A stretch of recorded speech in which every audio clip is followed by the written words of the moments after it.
Hello and welcome to this video. Now on this video I'm going to be going through the 10 worst decisions in rock music history. These are the decisions where the music industry decided to go a certain way and it just ruined rock music and turned it into the turgid rubbish nonsense that we have now. Now, more recently, when I've been doing these negative videos, I've been getting a lot of comments saying, you're being too negative, Andy, it's just clickbait, all this type of stuff. So I thought what I needed was some sort of outside, someone to bounce ideas off, basically, as we go through this list. So I've got a guest here today. So I'd like to introduce you to a YouTuber called Just Richard Charles. He has another music YouTube, a very good one. The link is down below here. He's also head of the West Midlands, I don't know, Scotland. Not the Legion. What would it be? League. The League, yes. So I've got with me Richard Charles, who is the head of the West Midlands League of Sasquatchers. Now, Sasquatchers is an organisation I've been involved with, you know, on the charity side for a number of years, and they basically hunt for Sasquatches. So I'd like to introduce you to Mr. Richard. Here he is. Hello, everybody. Mr. Richard Charles. And so, I'm so glad you've come here today. Very, very glad to be here. Because I've become a big fan of your YouTube. Yes. You've got lots of knobs in your videos, haven't you? Masses of them. Who doesn't enjoy a good knob now and again? But you've got loads of them, haven't you? Yeah, I mean, the more knobs, the better, I always think. So what do those knobs do in your video? Well, they do all sorts of things. Can you explain what you do on your YouTube for the viewers? Because he's not just here because of his beard. He's here because of the fact that he's got a very good YouTube and he explores an area that I'm very interested in, which is modular synthesis, isn't it? Yes. So, a modular synthesizer is, well, it's a synthesizer in modular form. Hello world, and welcome along to another video.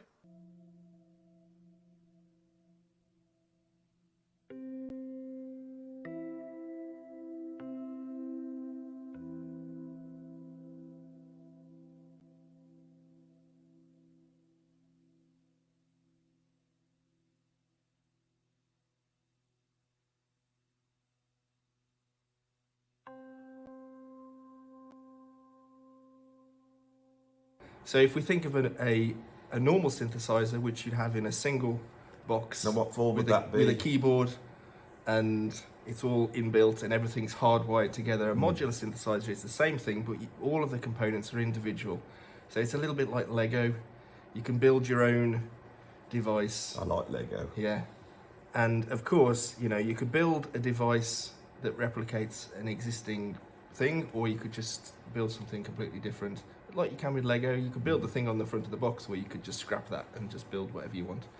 So, I'm going to bring Richard in at some point to demonstrate modular synthesis, because I know there's a lot of viewers here that are interested in it, and it's a very interesting growing area in modern music as people come along. Yes. But you're unique in finding that through the use of certain tones, you can actually draw in Bigfoot, Sasquatches. You can draw out the Bigfoot with particular tones and particular waveforms. What sort of waveforms do they like?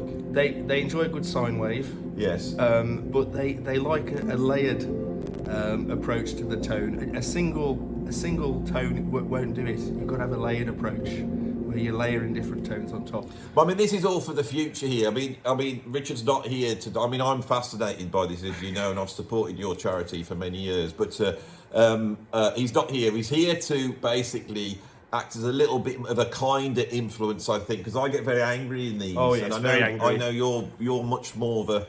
You're more like a monk, you are, in yes. your approach. So I thought you might calm me down if I get a bit annoyed, because they're not liking the sort of aggression. Some people are not liking it anyway.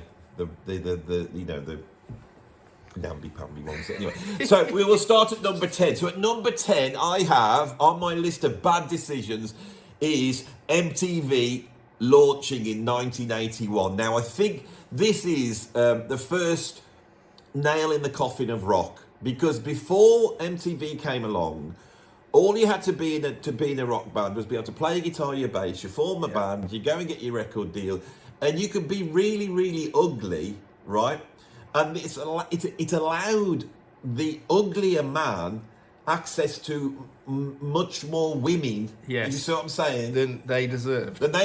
Yeah. Thus making the genetic pull for rock Yes. stronger. Yeah. You see, and then of course MTV comes out, and what happens?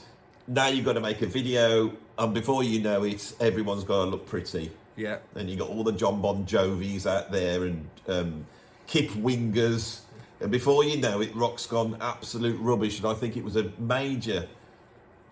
What do you think about that? Definitely. I mean, you see, that's where you've got to have that visual aesthetic the band has got to have, haven't they? Making a video, everything's got to look lovely. The hair has got to be... Yeah, and it's like rock it just seemed to, Yeah. One minute you got like Judas Priest. I mean, look what they look like really, if you think about Rob Halford. Yeah. And probably the bands that didn't embrace that were the ones that were a bit uglier. Yeah, and they didn't do so well, did they? No, And then before you know it, yeah. And so then the pool has been filtered out. All the ugly bands, which might even be the better bands, have been filtered out in place of the good-looking people. Who do you think was in the 70s a really ugly band that was worthy of being signed and existing and not, That's a difficult question to answer because I wasn't alive in the 70s. Oh, you weren't, were you? I was. Because the thing is, it was there. When you look at your Led Zeppelins and things like that, Robert Plant's and people like that, David Coverdale's. Yeah. But I don't know if they were actually that good looking. But there was, I mean, Robert Plant is a good looking man. Well, I don't know, not in the 70s. I mean, he's got that gap in his teeth. Yeah. I mean, he's all fixed now, but he's got that gap in his teeth, and he's got his frizzy hair. We come to expect that, though, don't we? But in terms of the band, he's probably the best looking one in the band. Of course he is, yeah. The rest of them even worse. Yeah. And the thing is that when I used to watch Song Remains the Same as a youngster, I used to think, because I was watching them in the 80s and I was used to MTV, I was thinking, why have they put that hot oil stuff onto his hair? Because it's so fuzz. I mean, they're making a film. If they didn't put that hot oil on to sort of calm it down, it would have taken over the entire shot. You wouldn't be able to see anything else. But they hadn't used the hot oil. You're thinking, I see what you mean. You got the wrong end of the stick there, literally. I think.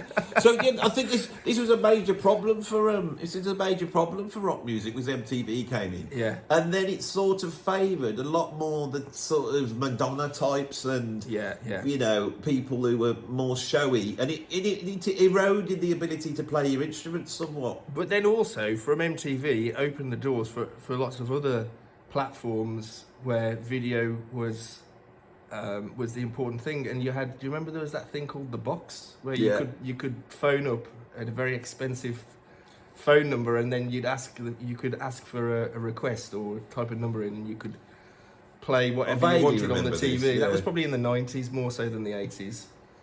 It was. I mean, the whole thing just went down a certain way. You had all those hair metalers, right? Now, Metallica, they were there steadfast, right? You think about it, they're steadfast. They don't make videos, do they? No. I think their first foray into that was one on the Justice for All, which is I think is their like 5th album, isn't it? I mean, they've been going for a good 10 years. Yeah. And they were very meticulous with that video to make sure that they felt artistically it was valid. Yeah. But then a few years later, they got makeup on and they're on swings with Marianne Faithfull and things like this. And every single song on the album has a video. Exactly, it's awful. Yeah. And so if you can think of how the video pulled, a giant like Metallica down. Yes. You see, so I think we've got a good one there. I think that's. Do you think that's? I think that is definitely the first nail in the coffin. This isn't in like time-based order though. This is just I've ranked them to how much they affected things. So at number 9, I've got Dave Grohl decides not to join Tom Petty. Now this is a strange one, but I've been really researching into this. Right. And I really lay at the door the real sort of descent of rock music into sort of dad rock, and the family's all going to go and see it, and they're all going to feel all chummy and get along, and they're all going to stand there together, and all the sort of danger. I really lay that at Dave Grohl, because Dave Grohl was the drummer of Nirvana. Yes. And Nirvana will figure on this list. But Nirvana have a certain place, and he takes that legacy because obviously Kurt Cobain's died. Chris Novoseliak. Yeah, Novoseliak. What's it? You know that one? Novoseliak. Yeah.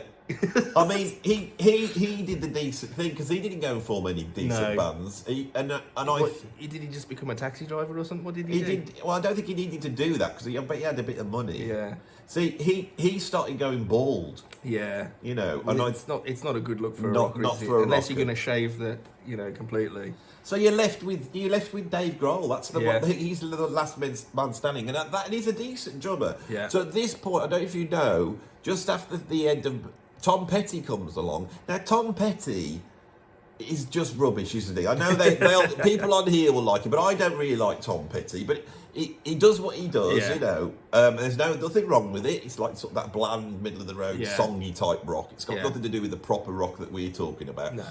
So Tom Petty comes along and he goes, why don't you drum for me? Now that's a brilliant gig for Dave Grohl, so he could have just gone and done that. No Foo Fighters, everything would be all right. And he chooses not to do it. Why?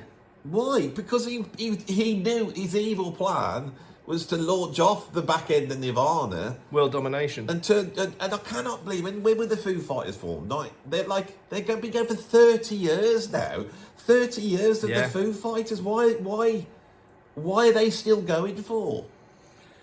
And nothing seems to bring him down. Even him having children out of wedlock doesn't. Yeah, he's just such a nice man, isn't he? And he does the right thing, but he's not. He's not a nice man. This is the whole thing. Do you think he's not a nice man? Well, he's done some bad things, hasn't he? Yeah, tell us. Well, as you just mentioned, having an entire family that's secret.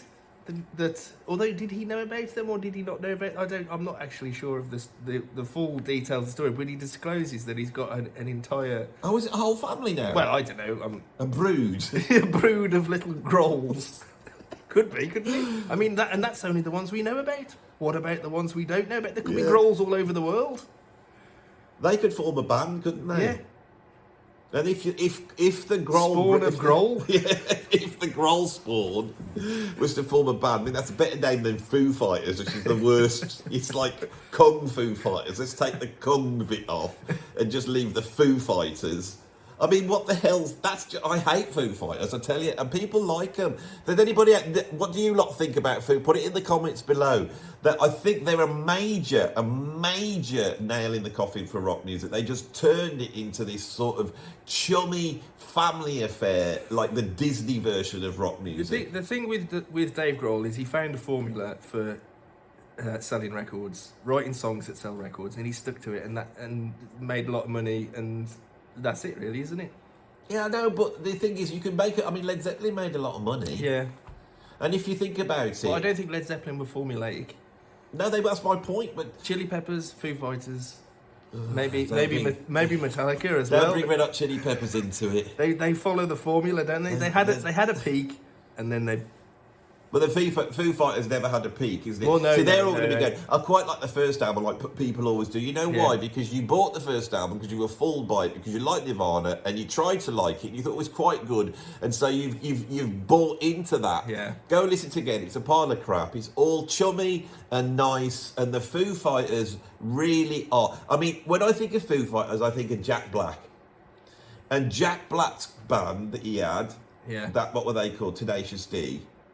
Oh, yeah. They're better than the Foo Fighters. Yeah. And Jack Black's not even a proper musician, is he? He's just a big fat fool, really, isn't he? Right, so that's what we got at number 9. Let's move on to number 8. And this relates to this, so we won't talk about this one. Okay. But at number 8, I've got Nevermind sells 30 million copies. This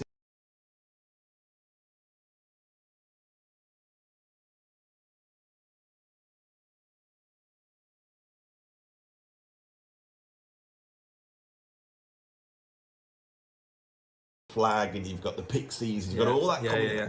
And Nirvana, they are the real deal. They package all that up, put it onto an album, but for some reason it crosses over onto the mainstream. Everybody buys that album, including people that should have nothing to do with rock music, right? They go and buy that album, After that is the point where the death sentence has been signed on rock music. Although Nirvana are great, and I think they're a very good band. Yeah. What do you think to that theory? Well, yeah. So it's not just that album, is it? Because it's that year. There's that album, the Black Album. What else is there? There's Blood Sugar Sex Magic, Pearl Jam, Soundgarden. Was it Soundgarden did Super Unknown. Is that 91? Yeah, it's that, and then the year before, or there's a couple of years, isn't there, before and after, where there's just a load of albums like Nevermind that put rock music into the mainstream, and as you say, people have got no business listening to that type of music. All of a sudden. Yeah, the proper. I think that's what it is, because they're all brilliant albums. Yeah. What about Alice in Chains? They were there quite early on as well. They got them as well. Yeah. And I think when we go through this, you could track us. This is the point where it starts going wrong. That's the point where rock, it goes mainstream, and it becomes for everyone. And we don't like stuff that's for everyone. No, because the whole thing about being into rock music is it's not trendy. Normal people don't like it. They think you're sad for liking it. Yeah. And you're sad, but you don't care because you're into rock music. And that little place where you can run to, where all the weird people can run to and hide, has been infiltrated by cool people. By cool what the hell people, are you doing? And don't you think that a lot of the people associated, except for who's the lead singer of Pearl Jam, Eddie Vedder, right? The rest of them all killed themselves, didn't they? Yeah. Every single one killed themselves because they knew what they'd done. Yeah. I won't go too much because the last time I went down this thing, I had this thing put on the video and it came up for people who were suicidal. Oh. And it was like when I mentioned it, and then of course everyone was going, watching that when I've had these videos, and I've just had a thing coming up, if you want to commit suicide, which is exactly what I wanted to do when I saw his video, because they like to bloody pick on me, this lot. This is why I've got you here. Right, so, because I thought your wizardy wisdom ways, once they see you, they're going to go, bloody hell, what's this? What's going on with it? Yeah, this beardy bloke they've got in. He's got a staff. Not that we can see it. Get your staff in view. That's it. Keep the staff in view. He's got. Look, I'm just warning you. You can put all your nasty comments on as much as you like. Clickbait video, and all that bit. I'm starting to get annoyed. Don't worry, we'll get there. I normally get annoyed around about number 3. Yeah. We're only on number 7, and you've already got annoyed. Yeah, I'm going to pull it back a bit. Right, the number 7. I've got Green Day popularised pop punk. Now, they're not the only ones to do it. I just pulled one out of the head. They're the biggest one, aren't they? Yeah, I mean, you've got Blink 182. I think you've got Offspring. I mean, you know a little bit more about this than me, don't you? Because it's more your age, isn't it? It is more my age, but I detest pop punk. I hate it. I really, really don't like Green Day. I don't like any of their songs. It's just boring. And it's if you take, pop punk, it's the pop bit. Yeah. We don't want that. So don't you think that after the grungy bands who were pulling on punk, but they were like mixing it with Black Sabbath, and they really were punky, and you felt that was a thing that was existed, then suddenly, once the industry saw that was an angle, they went, let's go and sign up, because these are basically pop songs, aren't they? Yeah, they're just chord patterns that instead of strumming the chords, they're playing, just chugging power chords and singing about girls. Could you show us how to do that? I mean, it looks a little bit like something else, doesn't it? So show us the sort of thing they would do, because Mr. Richard here, as well as doing modular synth stuff, he does also play the guitar, and he said he would demonstrate some how truly awful pop punk is. Have you got a pick? Yeah, I'll get you a pick. Can you talk to them while I go? Okay. Well, it's just they're songs that are just your bog standard chords, whatever, but they've made them into power chords. So instead of whatever, we're gonna get a.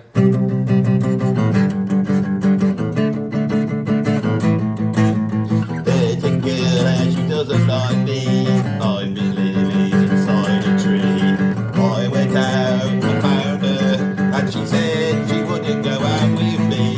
So I'm a teenage boy, and I don't like the fact that the girls don't like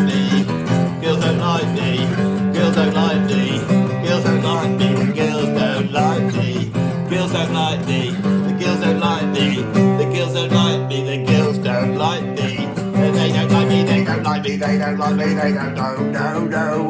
Where have they all gone?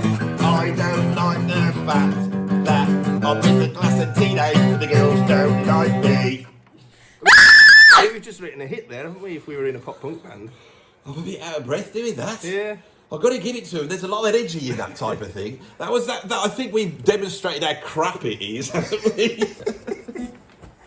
But you know, proper, and I think you discussed this in a previous video, proper rock music has riffs, doesn't it? It has riffs. Yeah. And these pop punk bands have got rid of the riffs, which brings us on to the next band. And I'm opening up this sore wound again because at number 6, I've got The Warning play Enter Sandman in their purpose-built studio their parents bought them. They stick it up online, and before you know it, there's this new phenomenon. Now, the pop punk bands, all this stuff, the Foo Fighters, the dad rock, all that's existing there.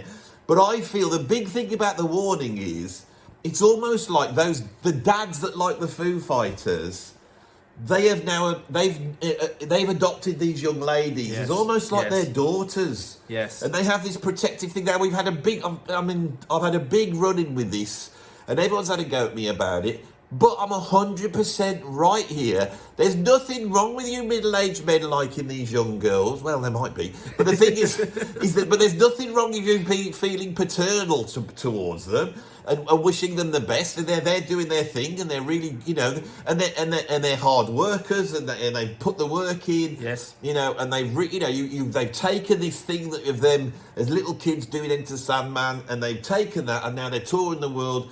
And it's like, if they were my kids and I went to that concert, I'd feel so proud that my daughters were out there doing it. But what it's done is it's infantilized rock in a way I think is terrible. Yes. I tell you what, when I heard that Enter Sandman song, that not Enter Sandman, but their version of it, I thought, this is a song that should appear, if Metallica was ever allow there to be Metallica the musical. Yeah. And the members of Metallica would be portrayed by female actors because that would be more politically correct. Yeah. And that would be one of the songs that's featured in Metallica the musical rather than the actual songs. Well, why not just, if you're going to do Metallica, why don't you just do it around The Warning? Well, yeah. Just have these bunch of girls. But they wouldn't be playing The Warning, they'd be playing Metallica. No, Metallica could come in and at the end of the musical, it's like they could get like where The Warning are now. Yeah. But in the musical, they then meet Metallica, and Metallica can't go out on tour because like Lars Ulrich's a knob, you know, and everyone's decided, I don't know, they just don't like him. I mean, I've really gone off him. You know why I've gone off him? Why? Because I like Iron Maiden, you like Iron Maiden. I like Iron Maiden, and I was going through some things yesterday, doing a bit of research, and, you know, enjoying my journey through Iron Maiden, and there was a photograph of Iron Maiden backstage with Lars Ulrich, and he's got this, and he's opened this towel, and he's showing everybody his tallywhacker.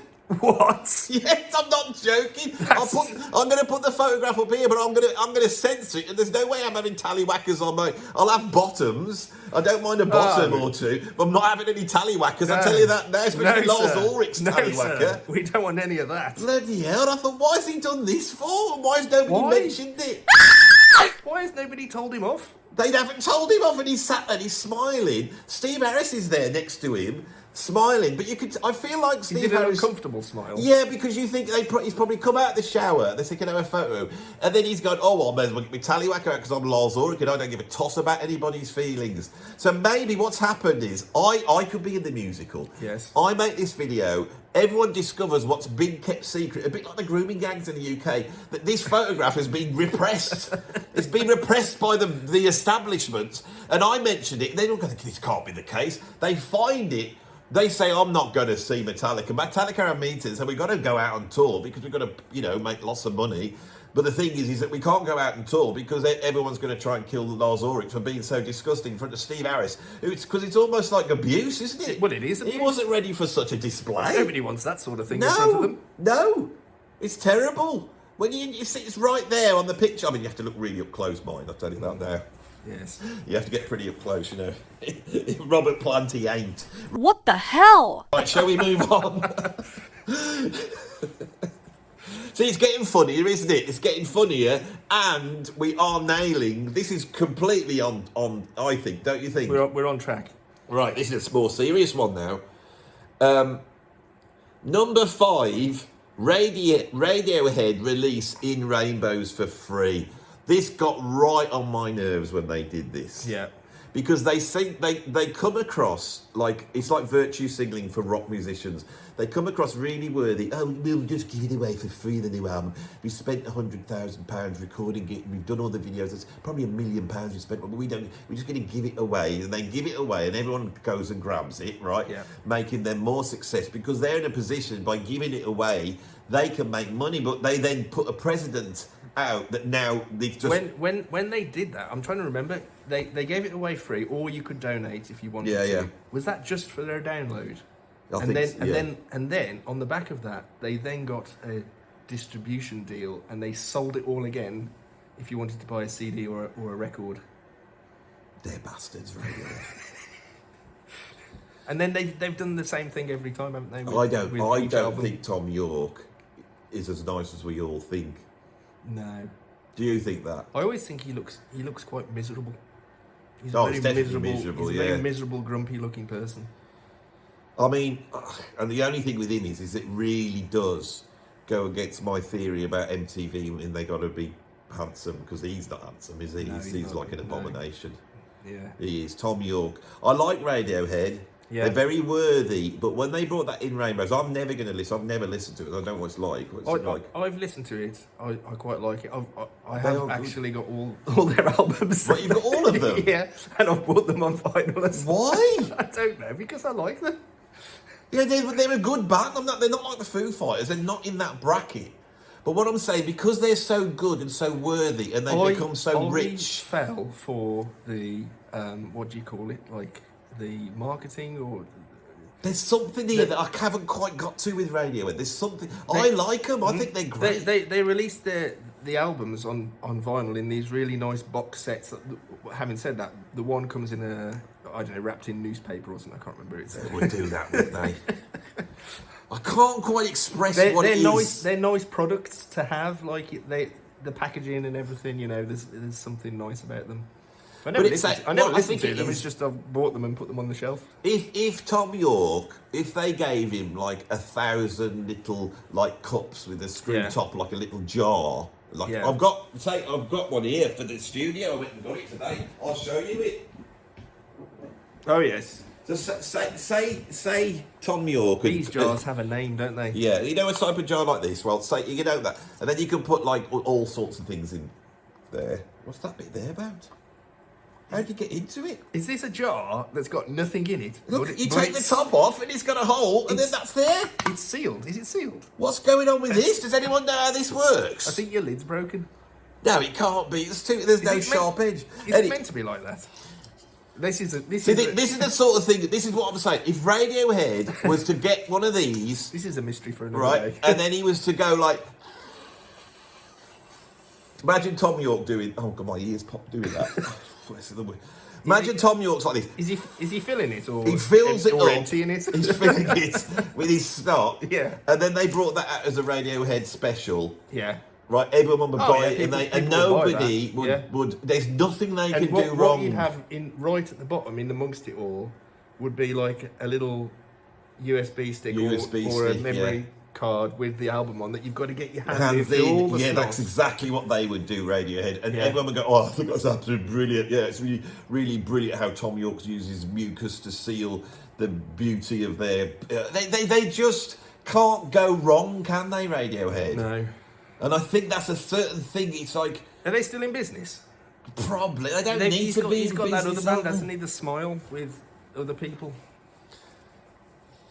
Yeah, and then hasn't the guitarist with the bad hand, hasn't he? What's his name? Greenwood. Johnny Greenwood. Hasn't he like done film soundtracks? He does a lot They're of absolutely brilliant. Oh, they are really good. Yeah. That's something I don't like about them. And I don't know what it is. It's as though everyone lets them off everything, and they put that album out, and nobody goes, you know where the rot's at? It was when Radiohead put that album out for free because they were so worthy. Now you go, well, like, maybe I should be put out for pay as you want, you know. And then the whole thing's come up because Radiohead's done it. Yeah. If say Gary Glitter had done it, or maybe Rolf Harris or Phil Spector, one of the evil ones, we'd all be blaming him now. Oh yeah. You see what I'm saying? Right, at number 4, it just says, do you believe in life after love? Autotune. Yes. Autotune as an effect. Yes. Tuning in vocals, all that computery type thing. Where Autotune, basically. Autotune should never have gone near rock, and yet it has, hasn't it? What that track does is it brings in what I would call digital yodeling. Digital yodeling, yes, you've got that there. I mean, because Cher, the thing with Cher is she comes out, Sonny and Cher. Yes. Right? Then, when she's fed up with Sonny, she's just Cher. She just buggers off, just becomes Cher. And she actually hooks up with Allman, not Dwayne Allman, the other one. You know that one? The other Allman. You know you got the Allman brothers. Yeah, Dwayne Allman dies in 1971. Greg Allman's left. And she hooks up with Greg Allman. Now, Greg Allman is a proper rocker from a proper rock band called the Allman Brothers. Yeah. And he's got a moustache like this, and you know, he's a proper deal. Yeah. And she makes an album called Allman and Woman. And from here, by using Greg Allman, this is what women do, you see. She sort of purloins that, and she amasses this sort of rock thing about her. Yeah. Then she goes from look at the use. She then goes from Allman to Meatloaf. And when I was a kid, this is when I first came across it. So, you know, Meatloaf's like another ugly bloke, you know, but he was okay. That first one's wrong, isn't it? Because we're pulling out millions of ugly rocker types. So Meatloaf, he's out and about on the pull. And now he's not going to be able to pull anybody because he's a big fat bloke. He goes into a bar. There's Cher, leather clad in the thing. He just says, you look like a real dead ringer for love. And she's there flirting away. And what she's doing, she doesn't really have any attraction to Meatloaf. What she's doing, quite simply, is attracting the rock to her. The rock. And then the next thing, she's off on some boat, tempting sailors with her bottom, right? If you look at their career all the way through. So just when she's got the rock credentials that she does not... I mean, it's hardly rock, but it's there. It's there, those songs in the 80s. A glimmer of rock. There's a glimmer of rock. There's a glimmer of the rock we share. And then what does she do? Full-on housewife song. Do you believe in life after love? You know, life after love with all those sailors. I mean, it's a bit much. I mean, nowadays, she would be a billionaire on OnlyFans, wouldn't she, with all those sailors? Not that I'm saying she did anything. She could have, though, couldn't she? We'll never know, will we? And so, she comes out, and of course, this is the thing, my theory, is that, of course, her voice is awful, isn't it? It's a big, deep, plummy voice that you don't want to hear on a woman, do you? You know, like that one out of M People, you know, same thing, Heather Smalls. Right, so she's got the big, plummy voice. You've got to keep me in check here, because if you think I'm upsetting anybody, just say, I think you're going too far. Because I can see it in your eyes a bit earlier on, and you didn't jump in, did you? The M People fans out there are going to be... I think it was the Gary Glitter bit. Remember that bit a bit earlier on? I think that upsets. I think that and you should say, Andy, watch yourself. Watch yourself. This is what I've got to be here, you see. Yeah. He's a very calm, wise man.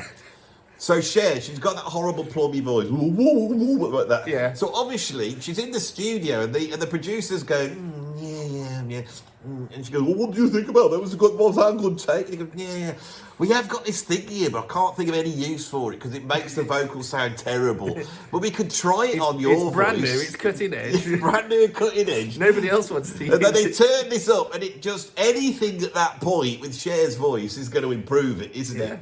Really?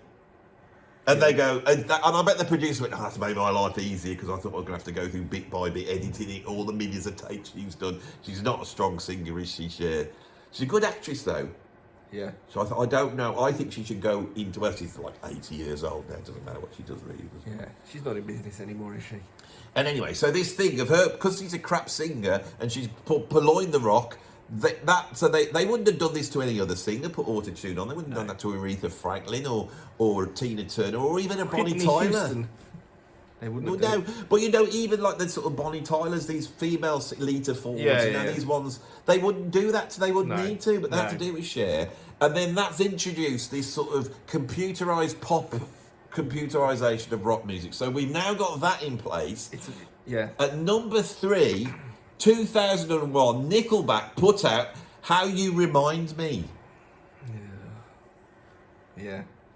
That's that there. If you take the Nirvana, Foo Fighters, we got the Warning over here. If you look at the Descent, what they were trying to do, 2001. It's 10 years on from 1991. They were hoping to have what happened with Nevermind and Black Album and all of those great albums. They were hoping to do that, and they failed. I think what the thing with Nickelback is, they realised that there was a lot of Bryan Adams fans out there. Now, of course, Bryan Adams is not rock at all. Nobody who actually likes rock. Nobody says, "Oh, what are you into?" AC/DC, quite like Motorhead. I even like the Ramones. I've even put them. If I don't like the Ramones, but I'd still put them in the bracket of rock. They're still rock, you know. So if you were sat with a bunch of rock people, oh, what bands do you like? Oh, I like Judas Priest. Okay, what about you? Oh, I'm really into Guns N' Roses. Oh, what about you? I really like Bryan Adams. At that point, you would go, what? You've got to go. You pass judgment, don't you? Yeah, at that moment. And I think that the Bryan Adams fans had been there frustrated, wanted to be part of the rock club, not understanding why they weren't. Yeah. And then Nickelback come out. Yeah. And it's the Bryan Adams fans that went and bought that. They loved it. Nickelback, dressed like Metallica, at that point, all in black. I think he even had the same guitar as James Hetfield, sounding like Bryan Adams. And if you think about that bloke's hair, what was his name, that bloke? Chad? Kruger, something. He's got to be Chad, hasn't it? Yeah. But if you look at his hair, you think of Robert Plant, you know, frizzy balls of fuzz that he had on each side of his face. And this is the best looking bloke in rock music in the women afford. But you look at those fuzzy masses. Then you look at Chad Kroeger, that bloke. Yeah. You look at his hair. He looked like he looks like limp Pollyanna. It's had so much hot oil treatment on it. Nickelback. I mean, it's truly awful. You all hate it, and it's become.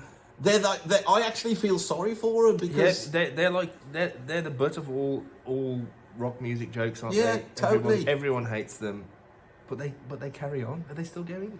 I think so. They probably are. They'll be very rich. Right, we're getting down to the 2. Now, these are the killers now. This is the moment you've waited for. And all this hilarity and silliness, right? This is serious. This is where the rock sits in. This is where my theory comes together with number 2. Number 1 you've seen, that's quite obvious, isn't it? And we'll talk about that. But number 2, this is where the rock sets in.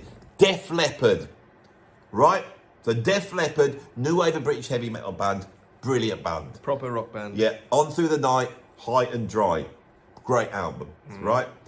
Iron Maiden, you got Iron Maiden. Now, Iron Maiden haven't put a foot wrong as far as I'm concerned in terms of rock. No. Def Leppard are there. You know that the record label didn't know to sign, should we have Def Leppard, should we have Iron Maiden? And they chose Iron Maiden. That was the right choice.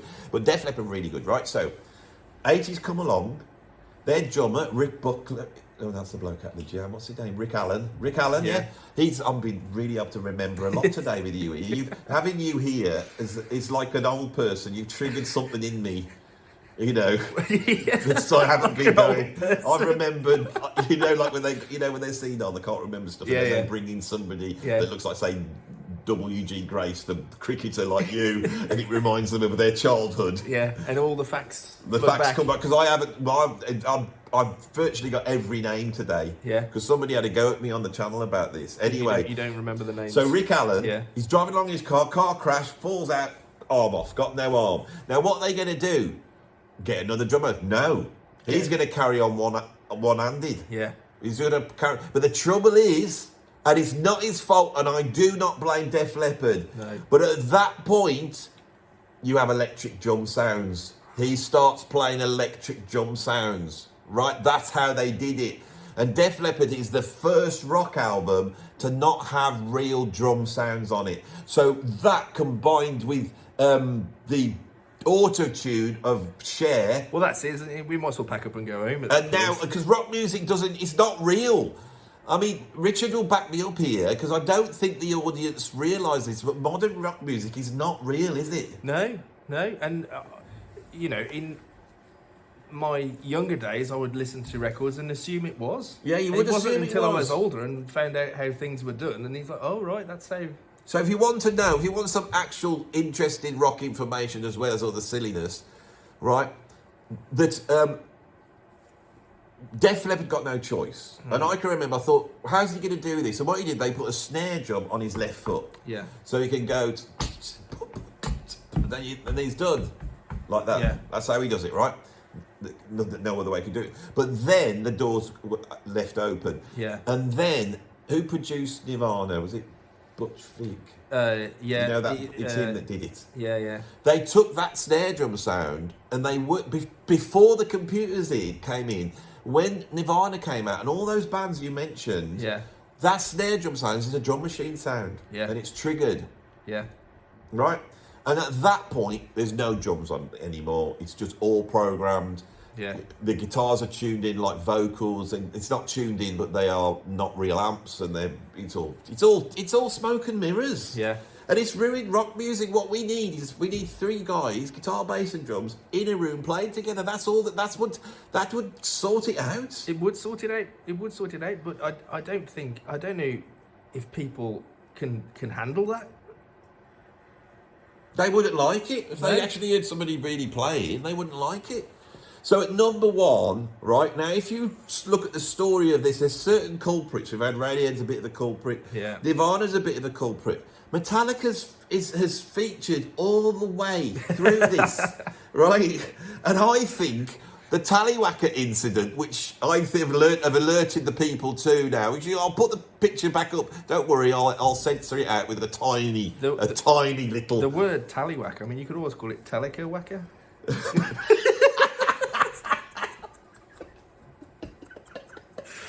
Tallywhacker, the musical.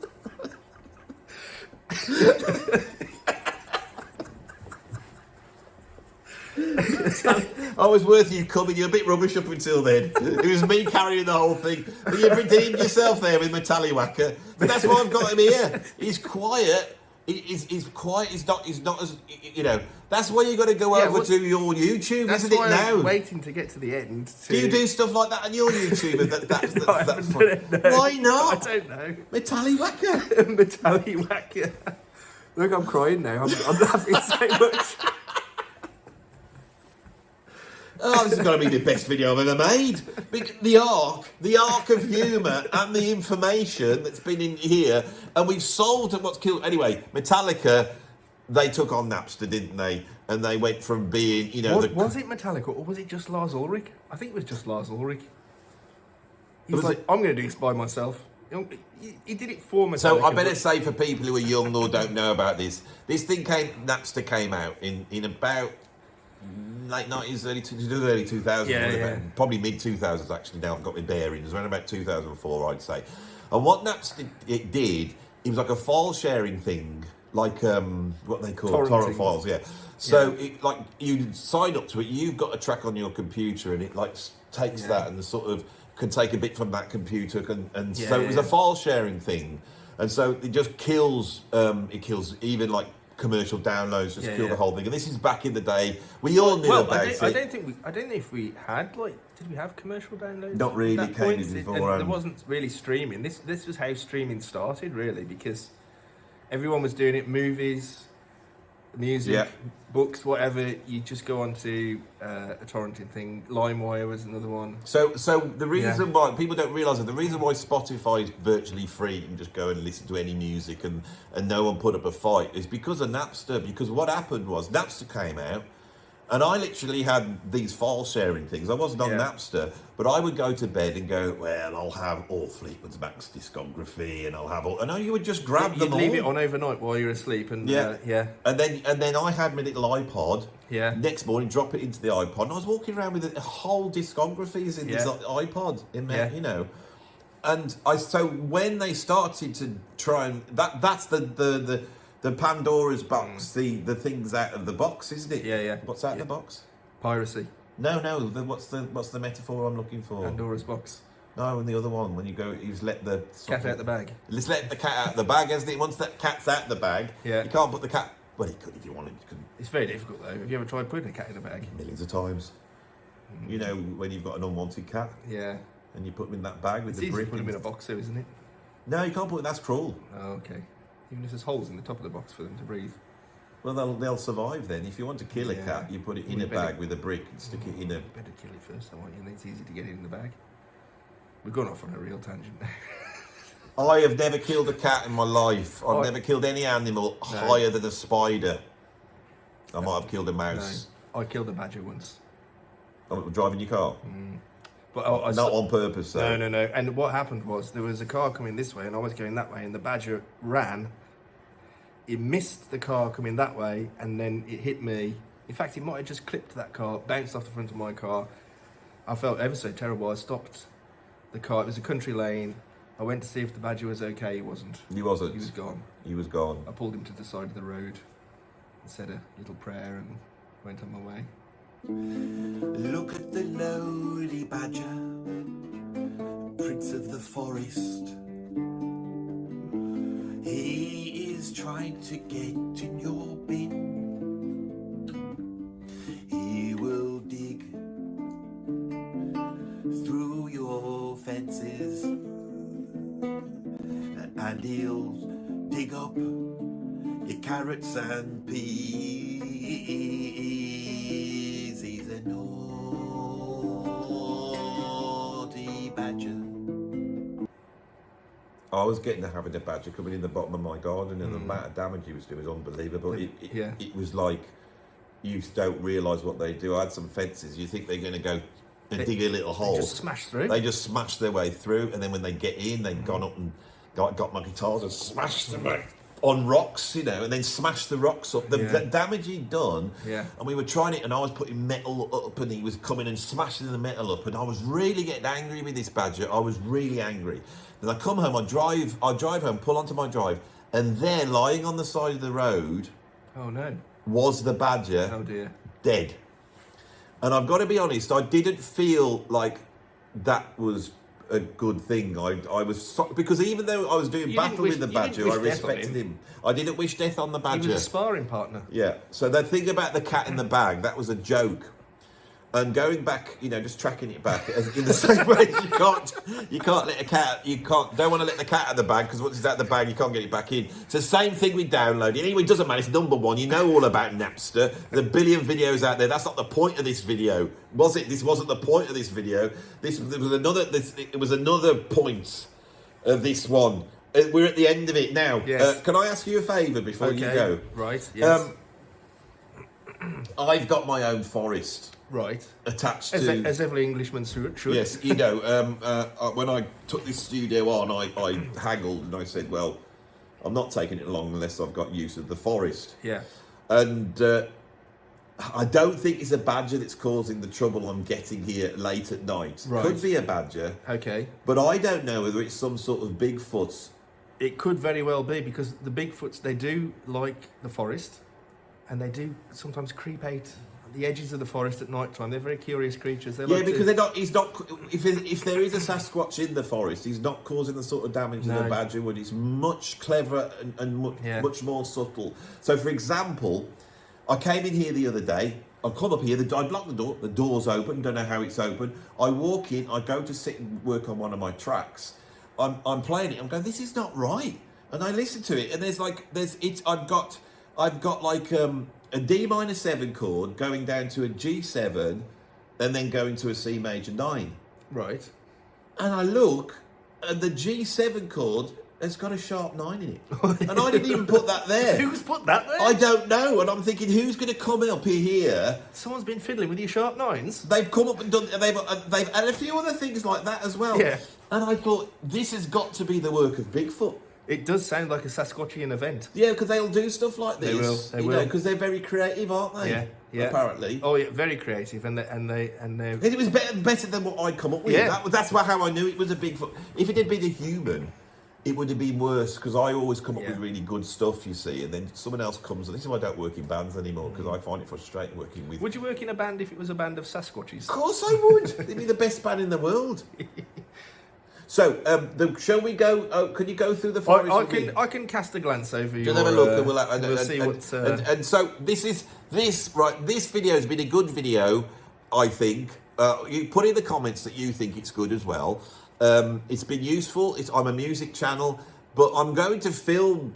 Because the thing is that obviously, if there is a Bigfoot there and you can draw him out, I'm quids in on this channel, aren't I? Basically, I'm just. Well, I'm like, forget music. I don't have to worry about that anymore. Yeah. You and me can just go to business hunting down Bigfoots. Yeah. That's the dream, isn't it? It is the dream. Yeah. That's why I've got you over. So, so we'll go, and I'm going to film it. So if you're interested in that, I mean, no one's going to watch this video, but I don't care. I'm still putting it up on my channel because I am very interested in the Sasquatchians, and I want to see one, and hopefully we can go and get one. So tomorrow there will be a video out of us hunting through the forest. So go and make sure you watch that one. Also, you're going to like and subscribe to the channel. That's a very good thing. And then I've got a Patreon. I've said all this a million times before, but what's most important is Mr. Richard here does have a brilliant YouTube, especially if you're interested in modular synthesis. Yes, please go and or creativity. I've been watching it. It's mine. See, if you think about it, when you watch mine, you probably come away quite stressed after watching one of my videos. They're quite stressful. Yours aren't like that. They're like quite calming. Yes, I find. Yes. And so this is why I wanted you on, because it's like a yin and yang. I think you will act as an antidote. Someone go, I've watched Andy. I'm really wound up. He said things about my band I didn't like. He got really angry. He shouts all the way through it. He said really upsetting things about all sorts of manner of business and all this. And I'm just, and you could just click over. And then it'd be more gentle. More gentle. More relaxed. Yeah. Calmer. Make yourself a cup of tea and we'll play with some knobs. Do you have a cup of tea in it? Sometimes. Sometimes, yeah.